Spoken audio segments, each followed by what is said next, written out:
Hello, Renew Health Warriors. I'm Dr. Jacqueline Owusu with Renew Health Clinic in Columbus, Georgia. Welcome to Renew Health Thursdays.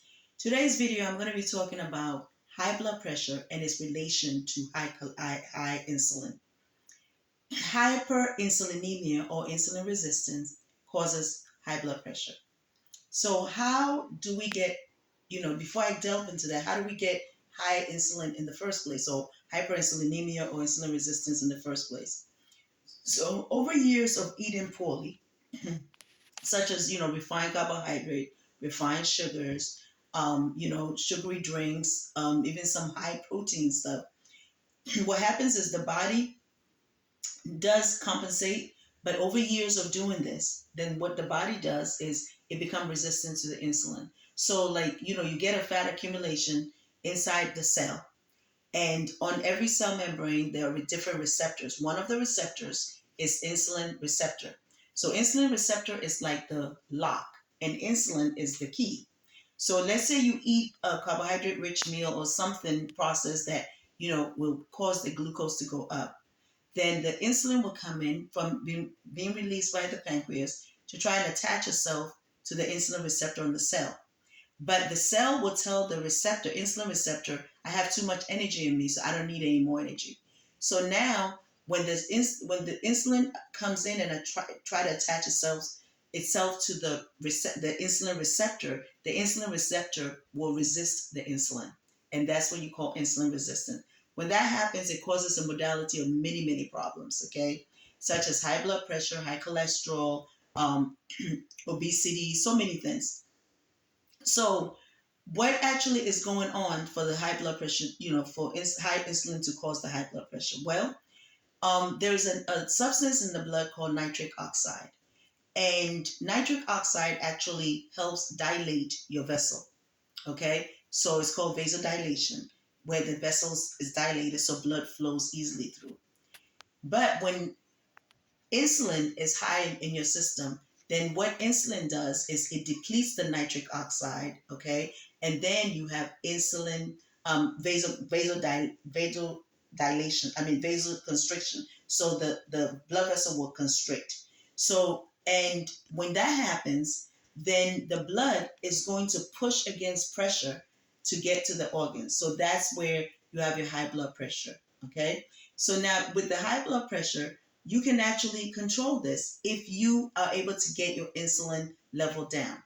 What are some of the ways to get the insulin level down? Number one is you can do time restricted eating, where you actually eat at a certain time in the evening, let's say 4 p.m. You finish eating at 4 p.m. and you don't eat anything else until the next day. So from 4 p.m. to 4 a.m. is 12 hours. And then if you add 4 more hours, right, then that's 8 a.m. So at 8 a.m., that's 16 hours of fasting where insulin will go down, okay? And then you can even push it further, okay, and start eating at 10 a.m., which will give you 18 hours of fasting. Then you can eat for 6 hours. So that's time restricted eating. You can also have water fasting. You can do intermittent fasting and do water fasting for 24 hours or 36 hours. That will also get your insulin level down. And when you eat, just be mindful of what you eat.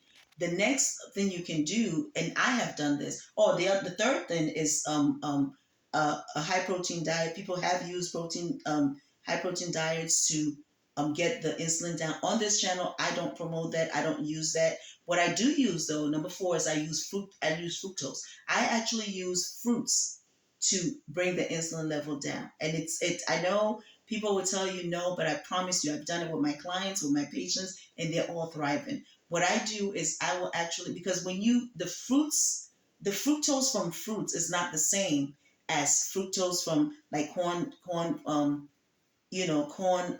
fructose corn syrup that has been, manufactured probably in a pharmaceutical dosage, right? So the fructose in the fruit has fiber attached to it, has the antioxidants. It's really good. So what I do is I'll tell them to fast with fruits for 24 hours with water, and their blood sugar starts improving.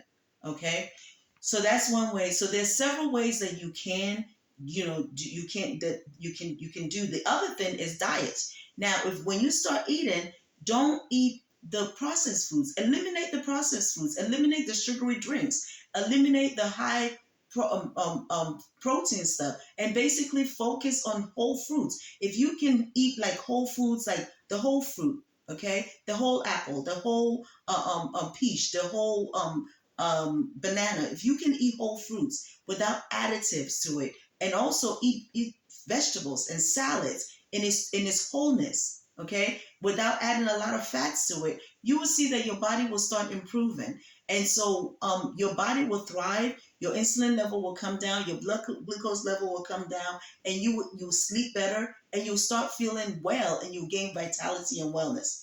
The other thing also with the blood pressure is make sure that you check with your doctor to also make sure you don't have sleep apnea.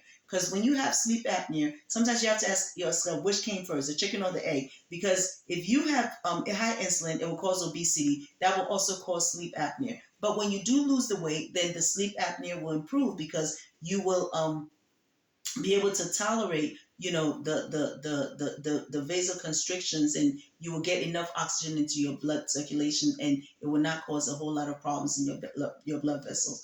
So there's many modalities to use to improve your high insulin, and you just have to see which one works for you. Let me know in the comment which one works for you. I would love to hear from you. And if you like content like this, please like and share the video and subscribe. And I thank you. I just know that you can take control of your health, and you have the power because you're spirit, soul, and body, and God has designed you to heal your body. So I just want you to know that I love you, and I know God loves you more. And we post a video every Thursday. So if you like content like this, visit us every Thursday and watch our videos and comment. Love you. Until next Thursday. Bye.